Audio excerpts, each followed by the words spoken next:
Saya pernah tanggal 1 Syawal itu punya teman zaman di Sarang. Wonge wis wireng kriting soer wis wireng kriting. Jarang ke saya tanggal 1 Syawal kecuali pas itu. Ternyata datang tuh karena teman saya, semakan senior saya, mau teko mau ngijazahi saya. Gus, kowe nak dadi kiai sing hati-hati. Aja geman dalil sing kowe ora iso nglakoni. Ono apa? Dia itu datang ke saya berarti tanggal 2 ya, tanggal 2 sore. Dia itu pas Idul Fitri itu pidato. Man shoma Ramadan wa atba'ahu sitan bin Syawal faka'annama shomat dahrakullah. Itu orang lugu-lugu poso. Bareng tanggal loro-loro pas wandekne rokokan. Wong lugu-lugu, wah rugi mbah aku poso jebule jenengan ra kena dinut.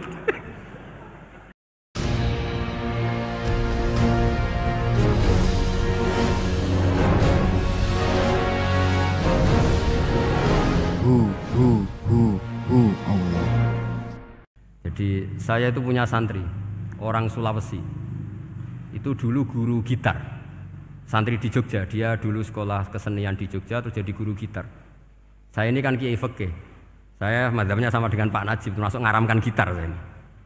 Mau tak haramkan kok ora gelem ngaji malah ribet, tak halal ngomong gitar kok tak halal. Semeneng ae. Semeneng ae. Saya niru Mbah Mun, nek ono jawabane semeneng gak. Ya takok kadang, Gus, main gitar hukumnya piye? Kurang penggawean tak jawab. Halal tak haram, Gus? Kurang penggawean sejelas. Halal haram takok ribet. Tapi yang unik dari itu apa? Tiap tahun Beb itu datang ke saya setor surat Tabarok. Kadang ya setor 5 ayat, 20 ayat, sampai khatam. Naik pesawat dari Sulawesi. Gara-gara ngaji saya sudahlah Gus, sementing aman. Jadi aku ning donya wis main gitar saenakku, nak gak apal Tabarok bahaya gitu. Dia ngapalkan, apal betul. Sekarang kemarin setornya khatam. Ya hanya untuk ngelawan malaikat saja itu, untuk ngelawan malaikat itu. Saya kok tertarik itu. Lah yang repot saya, Beb, saya kiainya ngajarkan itu tapi lupa ngajarkan haramnya yang gitu-gitu. Wah ya ribet ya sudahlah nanti biar diurusi Allah Subhanahu wa taala. Sudah itu sudah. Karena jadi kiai itu repot. Saya pernah Beb tanggal 1 Syawal itu punya teman zaman di Sarang. Wonge wis wireng kriting soer wis wireng kriting. Jarang ke saya tanggal 1 Syawal kecuali pas itu. Ternyata datang tuh karena teman saya, semakan senior saya, mau teko mau ngijazahi saya. Gus, kowe nak dadi kiai sing hati-hati. Aja geman dalil sing kowe ora iso nglakoni. Ono apa? Dia itu datang ke saya berarti tanggal 2 ya, tanggal 2 sore. Dia itu pas Idul Fitri itu pidato. Man shoma Ramadan wa atba'ahu sitan bin Syawal faka'annama shomat dahrakullah. Itu orang lugu-lugu poso. Bareng tanggal loro-loro pas wandekne rokokan. Wong lugu-lugu, wah rugi mbah aku poso jebule jenengan ra kena dinut. Jadi semuanya yang poso 6 hari itu ngikuti kiai itu. Ternyata pas disowani pas rokokan. Rugi mbah aku anut jenengan. Tak nut-nut poso jebule jenengan gak poso. Aku yang meneng ngene, lha opo kowe dalil ngono barang ngono lha opo ora iso nglakoni. Makanya ini hati-hati para kiai, nek dalil sing ora iso nglakoni ora usah. Nak khotbah id ora usah cerita poso 6 hari, kok malah diciri orang. Ya cerita wae wong nak berposo dosane di sepuro insyaallah, pokoke yang gampang-gampang saja. Nak dolan ning gone wong awan-awan dosa ganggu. Nak ra dolan sombong gak gelem silaturahim. Pokoke ngomong yang umum-umum saja. Jangan dalil poso 6 apa? Hari itu sekali ada yang nganut ternyata kamu tidak bisa, wah itu repot. Ya jadi saya berharap sekali keyakinan guru-guru kita bahwa Al-Quran mensyafaati itu kita terima an ilmin wa an bayinatin wa an hujatin. Kita bukan sekedar terima karena itu dawe guru enggak, tapi satu bayinah, yaitu logikanya adalah malaikat itu mukallaf. Mukallaf itu kena aturan hukum. Jika manusia kena aturan hukum harus menghormati orang hafal Quran, maka malaikat juga kena aturan yang sama, yaitu harus menghormati yang hafal Quran. Jadi boleh kamu nanti ketemu malaikat mungkar nakir, sertifikat Iqra khatam, qiraati khatam. Syahadah saya hafid terbaik. Ya supaya dia enggak sembarangan nyiksa kita. Wah aku yakin mesti gak wani, yakin. Jajal sebenarnya. Tapi sampean matur, ojo tes tapi. Karena sekali dites bulet tuh ini. Ya jadi ini jelas ya, dawuh Nabi ketika cerita keramatnya surat Tabarok, dawuh Nabi lawaditu annaha fi qalbi kulli insanin min ummati. Wa qad rawa hadzal hadits Abdu bin Humaid fi musnadihi bi absato min hadza. Faqala ada yang cerita lebih detail di riwayat itu fa innaha al-munjiyah wal mujadilah tujadilu autokhasimu yaumal qiyamah inda rabbiha liqairiha. Nah ini lebih gampang lagi. Surat Tabarok itu mati-matian bela yang baca. Semoga riwayat ini yang benar, bukan li hafidhiha tapi li qari'iha. Sampeyan milih riwayat yang hafal apa yang baca? Baca apa hafal? Baca apa hafal? Korupsi kabeh. Jadi ada riwayat itu tujadilu au tukhasimu yaumal qiyamah inda rabbiha li qari'iha. Bagi yang baca, tidak harus hafal. Watat lubulahu ayun jiahu min adzabin nar wa yunjiya biha utawayan sahibaha min adzabil qabri. Jadi surat ini akan mati-matian bela yang membaca. Tadi kan riwayatnya hafal, jadi saya terjemah hafal terus. Akhir-akhir kok ada diskon cukup baca ya, ini tak ganti karena ini demi jenengan tak cari riwayat paling gampang. Sebetulnya ini enggak etis. Kayak ilmu pesanan. Ya, tapi ya sudah, memang ada riwayat apa? Liqariha. Akhirnya Nabi ya lagi-lagi menutup dawuh lawaditu annaha fi qalbi kulli insanin min ummati. Saya suka lawaditu itu pakai lam li taukid itu. Lawaditu annaha fi qalbi kulli insanin min ummati. Tapi saya suka sekali kalau itu ada di hati semua umatku. Artinya gini, dari sekian riwayat sebetulnya itu kuat riwayat yang hafal. Karena Nabi selalu menutup dengan ngendikan saya suka kalau itu ada di hati, selalu ada di hati. Itu artinya hafal apa baca? Yo menengah sampean pucat kandhani kok angel teman. Hafal apa baca? Lawaditu annaha fi qalbi kulli insanin min ummati. Itu hafal apa baca? Hafal. Ya berarti hafal. Ini yang hafal Tabarok berapa? Semua ya? Hafal semua? Aman berarti, no? Jadi kulo niku gak ada kitab banyak tentang usul fikih. Sebetulnya kepentingan saya itu bukan masalah usul fikihnya, tapi kepentingan bahwa konstitusi ilmu, saya ulang lagi apa? Konstitusi ilmu yang difahami ulama ummati Rasulullah sallallahu alaihi wasallam. Itu ternyata fa innahu ta'ala bahabihim al malaikah. Allah itu bangga sekali dengan para malaikat. Makanya kamu harus ngaji usul fikih, ngaji apa saja. Karena malaikat itu tidak bisa mikir gak jenengan, yang bisa mikir itu jenengan. Sehingga ketika presentasi cara bahasa sekarang, termasuk keramatnya Imam Amudi, itu ada cerita ini ada di Nailul Ma'mul kalangannya Syekh Mahfud At-Turmusi. Imam Amudi itu ulama top, tapi dia ngajarnya itu matematika. Jadi ulama nggak ngajar tauhid, nggak ngajar tarikh, nggak ngajar pesolatan, tapi ngajar matematika. Akhirnya, tapi di hatinya ini, makanya ulama itu punya bisirri asrorihim al-fatihah itu ya di sini. Di hatinya itu menurut dia, ilmu paling efektif untuk menjelaskan logika tauhid itu ya matematika.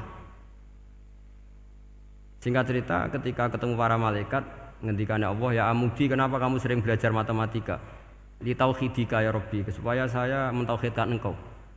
Ajari para malaikat. Jadi malaikat dipanggil semua sama Allah. Hei waya malaikat, hei para malaikatku, dengarkan kajian Imam Amudi. Dengarin semua. Dia nerangkan di bor hanya sedikit. Nisbatus naini wa arba'atin wa khamsin sampai terus ilal wahid, semuanya nisbatul far'i ilal asli. Wes aku gawe angka cek 1 juta se 1 miliar, tetep awale iku siji. Mbok donya jumlahe cek alam galaksi, cek planet wis entek. Tetep asal usule siji. Kabeh iku pengembangan nisbatul far'i ilal asli. Liyane zat sing wahid iku kabeh far'un, cabang mintil kal wahdah. Malaikat manduk-manduk kabeh ya, kabeh iku kok Allah. Jadi angka sebanyak apapun Itu ya nisbatul far'i ilal asli. Jadi 2 ya enggak asli, yang asli 1. 5 ya sama, 1 miliar ya sama, 1 triliun semua.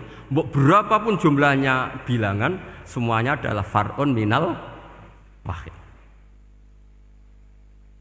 Terus kata Allah, "Oh iki lho ulama aku pinter tenan nerangno tauhid."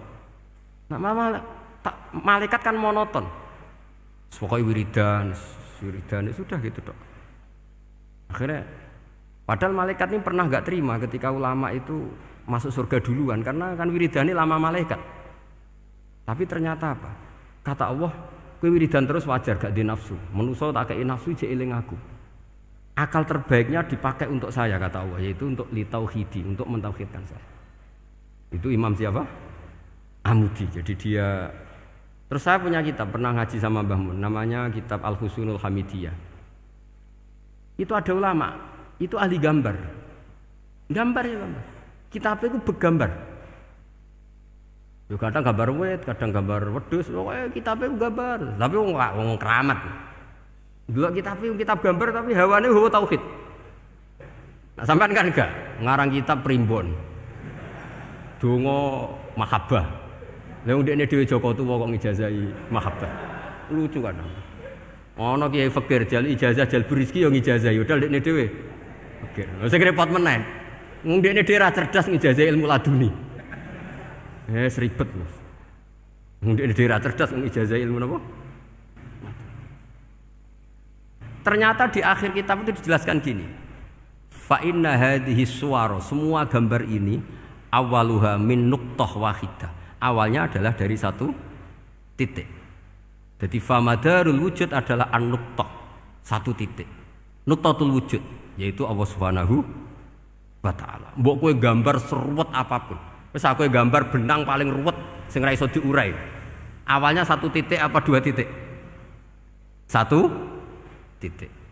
Makanya masyhur dalam dawuh para ulama, Quran dikumpulkan di surat Fatihah. Surat Fatihah dikumpulkan di bismillah. Bismillah dikumpulkan di titiknya ba. Nah titik ba ini disebut bi kana makana wa bi yakunu mayakun. Karena lewat titik bi ini karena saya yang ada menjadi ada, dan karena saya yang mau ada akan menjadi ada. Makanya semuanya itu kembali ke 1 titik, nuqtatul wujud. Kayak apa ulama dulu? Jadi mau bismillah itu gak main-main kan. Bismillah itu eling bae.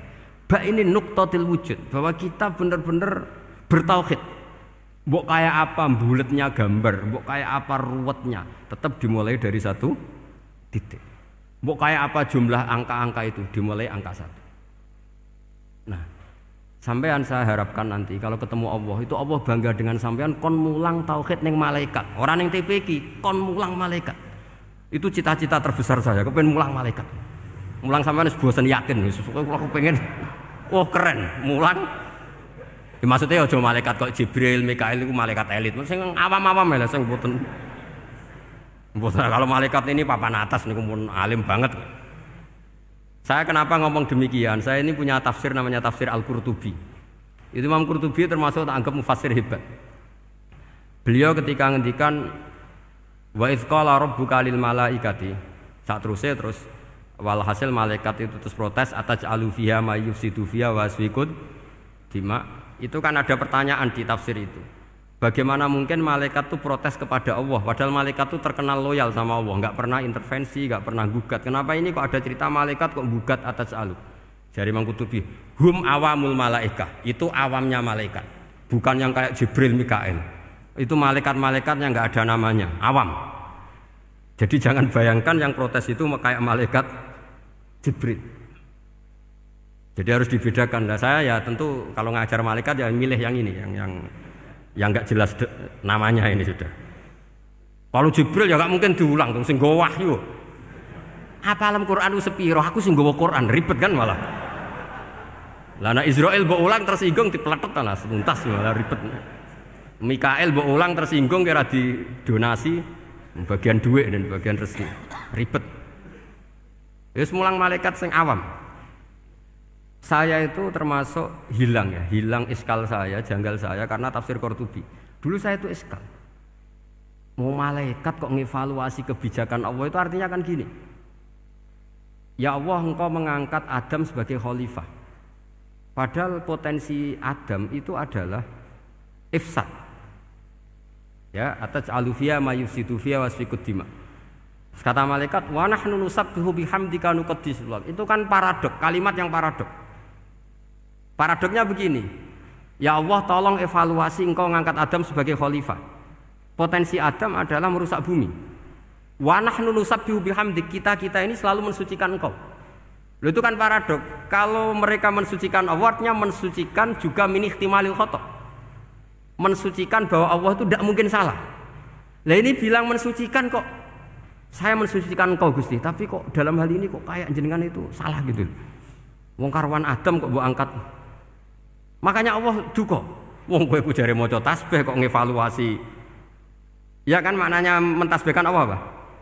Mensucikan dari semua kesalahan, kekurangan. Nah, ini bilang baca tasbih kok nganggep Allah itu perlu dievaluasi kebijakannya. Tolong pikir ulang Gusti. Mungkin jenengan kurang detail kan kayak gitu. Akhirnya Allah tersinggung. Masyhur itu di tafsir-tafsir.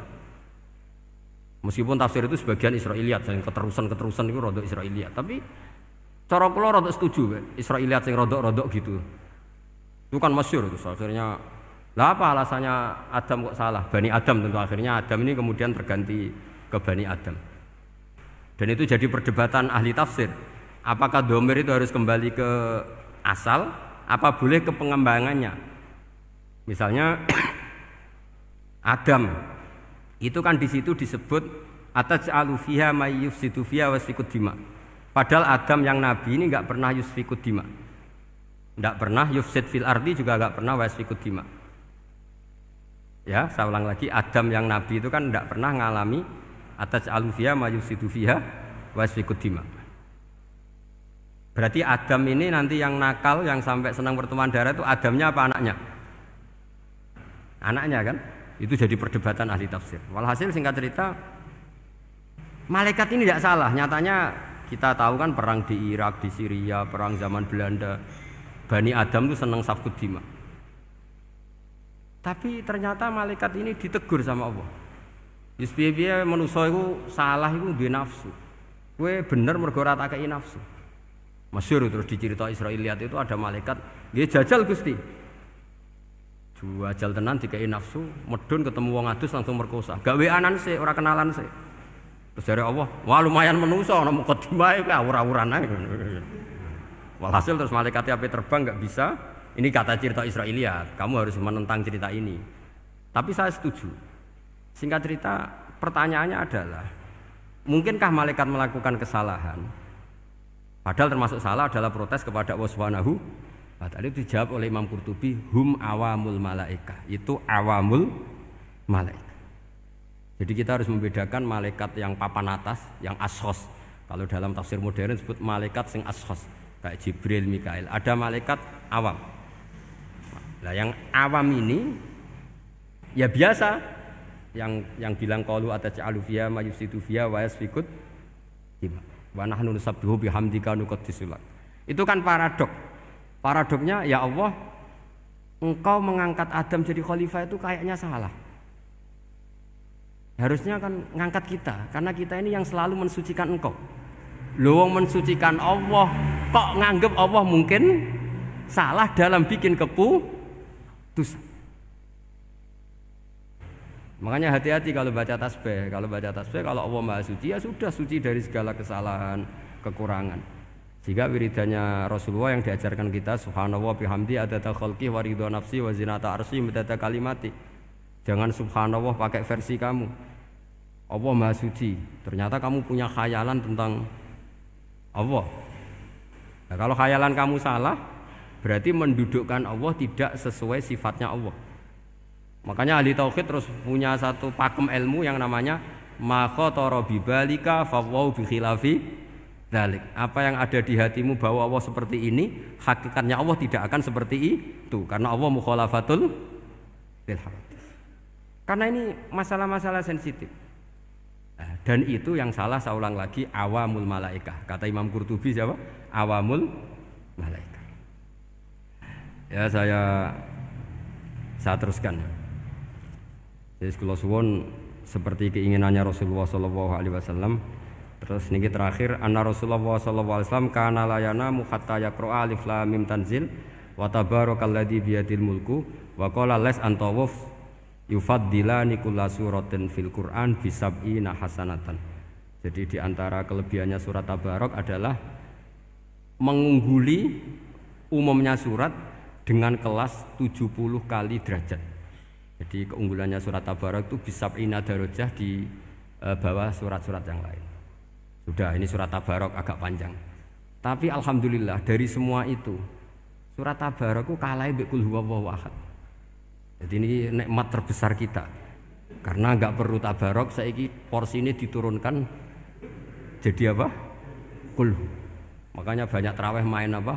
Qul. Itu bukan cari cepet, itu dalile musalsal ila Rasulillah sallallahu alaihi wasallam. Jadi ada sahabat itu kalau ngimami main kulhu. Di Indonesia masih mendingan kulhunya rakaat kedua ya. Itu enggak sahabat ini rakaat pertama ya kulhu, kedua ya kulhu. Masih mendingan di Indonesia dipakai selingan rakaat kedua. Singkat cerita sahabat yang makmum ini lama-lama mangkel, matur ya Rasulullah, ini orang yang kau pasrai jadi imam itu sering main kulhu. Akhirnya Nabi memanggil, ya fulan, kenapa kamu suka baca kulhu? Li'annaha sifatur rahman, karena dalam surat kulhu itu semuanya menerangkan sifatnya Allah Ta'ala. Maka saya suka itu. Nabi saat itu juga dapat wahyu, ya Muhammad kasih tahu orang itu, inni uhibbu, saya suka dia karena dia suka kulhu. Wah, itu aja hafalkan itu. Jadi itu riwayat yang lebih menggembirakan itu. Jadi ndak usah Tabarok, cukup apa? Kulhu. Dan itu lebih mutawatir. Makanya dalam legenda dunia kiai itu kan ini ada cucunya Sayyidina Ali. Tuh, siapa yang bisa khatam Quran sekian menit, yang menang Sayyidina Ali ya, karena baca kulhu sampai 3 kali, yang dianggap takdilul Quran, sudah sama dengan baca Quran. Jadi ini ijazah terakhir, ini jadi porsinya tambah turun. Saya itu suka. Saya itu punya banyak penggemar lah di Jogja, di Jakarta. Memang agama ini harus mudah. Saya itu kalau baca kulhu itu sampai nangis. Nangis saya bukan karena faham atau haru, itu enggak. Sebaik itu Allah. Masa gara-gara hafal kulhu, main kulhu dicintainya? Ya karena memang Allah benar-benar zat yang baik.